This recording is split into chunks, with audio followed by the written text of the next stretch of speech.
Welcome to this edition of Opinion Central. I'm John Diaz, the editorial page editor for the San Francisco Chronicle. With us today is Antonio Villaraigosa, former Assembly Speaker of California. Welcome, Antonio. Good to be here. Thank you. Also with me is Kai Milner, editorial writer and columnist. And Antonio, we were just here for a editorial board meeting where we went over a variety of issues. Let me start by asking if I could, Antonio, sort of an overriding issue that struck me during the meeting. You, of course, spent 15 years as a union leader, yet a number of the things on your platform really kind of get in the comfort zone of organized labor, things like teacher reform, pension reform, and certainly single payer, where the California Nurses Association are pushing it. Tell me how you came to this evolution from union leader to someone who's willing to take on the unions. Well, I was community organizer since I was 15. I'm 65, so you do the math. I was a labor leader for 25 years, and I am pro-union and very much a progressive. But what I tell people is I'm a progressive that believes you have to live within your means. A progressive who understands you have to balance budgets. You said it. I was mayor of Los Angeles in the toughest time since the 1930s. We were facing a bankruptcy, and we had to make the tough calls. And I think part of this job is about making tough calls, even when you have to call them against your friends. And in the course of this campaign, in the course of the 20 years or so that I've been in public life, I've demonstrated a willingness to do that, and I think it's true that some of my friends are on the other end. They may describe me as Betsy DeVos, and anti-union. Nothing could be further from the truth. I actually have a lot of union support, the United Farm Workers, the Teamsters of Southern California, the pipe trades, but you're right. We've had a difference of agreement on some of those issues. In the area of education, as an example, I tell people I believe the issue of education is the economic issue of our time, because the new economy is focused on intellectual capital and education. It's the democracy issue of our time, because when you see who doesn't vote, it's usually the least educated. The criminal justice issue of our time, because the people in our institutions, our penal institution, are disproportionately people that didn't get through high school. And finally, it's a civil rights issue of our time, when you see the low number of Latinos and African Americans that actually have a four-year college degree or the skills that we need to be successful. I wanted to ask you about your plans to kind of bring back redevelopment, which Governor Brown said wasn't adding enough value to the state. And now we're in kind of a historic housing crisis, and your platform has been to bring this back. Why? Well, first of all, I led that fight. The top 10 mayors. I was there negotiating with the legislature and the governor. And what I said back then has come true today. I said, we're in the middle of a housing crisis. If there are problems with redevelopment, and there were loopholes that need to be tightened and closed, that's one thing. Let's do that. I said, but you're taking away the tax increment that we need for affordable housing, for homeless housing the homeless. So I took them on, and I believe that the next governors, by the way, they used the fact that there were some loopholes and some criticisms, and they balanced their budget on our backs. And so what I've said as governor, I want to bring back redevelopment 2.0. We'll fill those loopholes and close those loopholes. But importantly, I want to focus it just on housing, not economic development for right now. Where there are mixed-use projects, and that was asked in the editorial board, we'll look at primarily focused on the housing element. If there has to be a little support in the mixed-use projects, we may do that to get a bill. But yes, I'm going to bring back redevelopment. I wanted to follow up on healthcare, which you alluded to. Certainly in the Democratic Party in California right now, single payer is almost become a matter of religion for a number of candidates. In fact, in this race, all three Democratic candidates, are your opponents, all support single payer you've been skeptical, or at least two of the three, Gavin Newsom and Delane Easton. John Chung has been a little more skeptical. Why are you? What more needs to be done to make it satisfactory to you? And I have to piggyback on this just a little bit, because as mayor of Los Angeles, you supported a single-payer bill for the state. So you've changed your mind a little bit on this. No, I supported a single-payer bill with a plan. That was Sheila Kuehl's plan. It actually had meat in it. SB 562 didn't. And I have to address this for the public. There's a lot of talk about universal health care. I'm for it. I have been my entire life. That means it could be government-provided health care. It could be universal.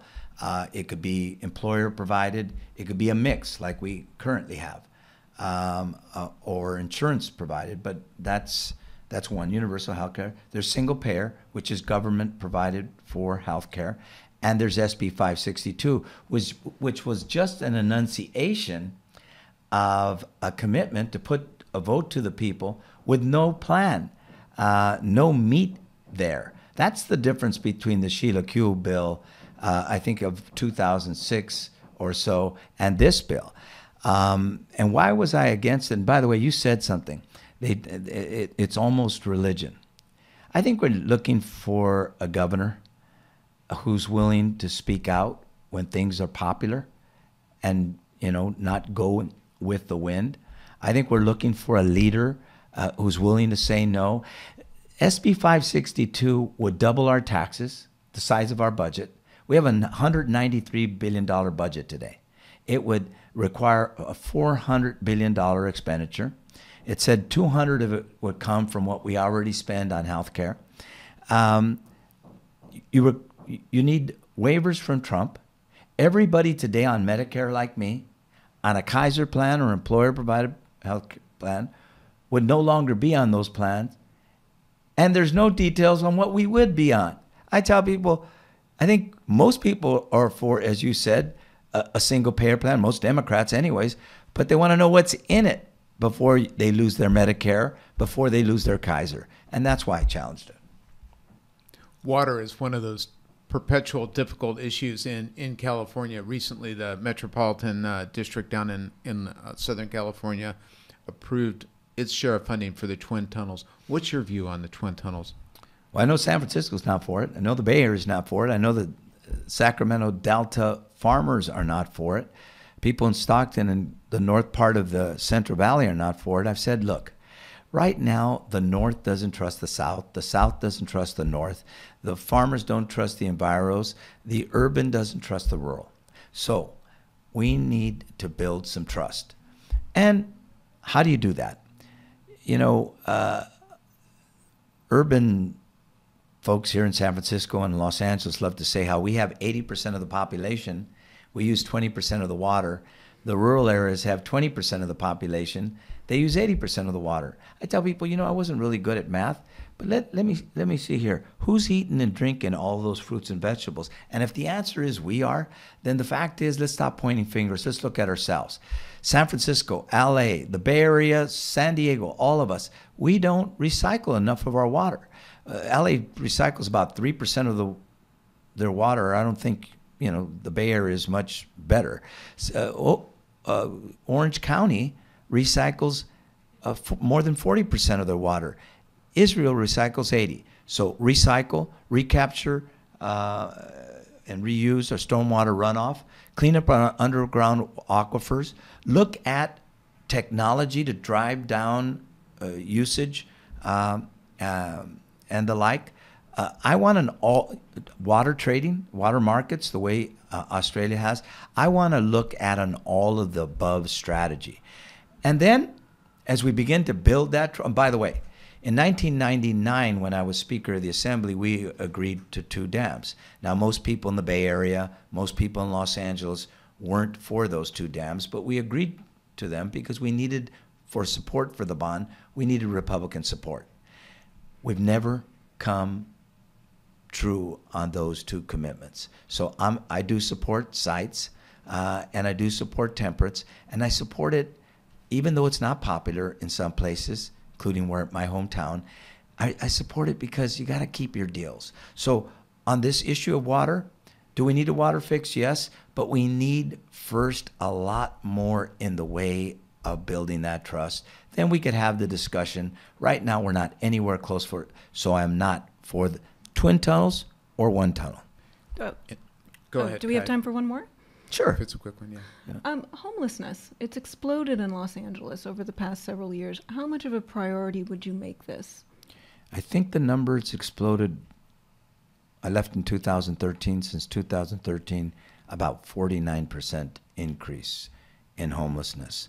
San Francisco has its problem, but so does San Diego, so does Oakland. Increasingly, so does Fresno and other places. And so how would I deal with it? You know, we've talked about that in the editorial board. I want to bring back redevelopment to focus on housing, but I also want to put a housing trust fund that says if cities are willing to have a plan for homeless, workforce, affordable, transit-oriented development, density along appropriate areas, and ADUs, the granny flats in the backyard. If they're willing to do permitting reform and make zoning changes along the lines that Sacramento is talking about from Sacramento, but I'm saying locally generated, then we'll put up our own money and help you do it. This issue is a crisis. I think we also need to look at, I think there's a bill currently by Senator Stern and your senator here, Wiener, who are looking at conservatives and maybe expanding the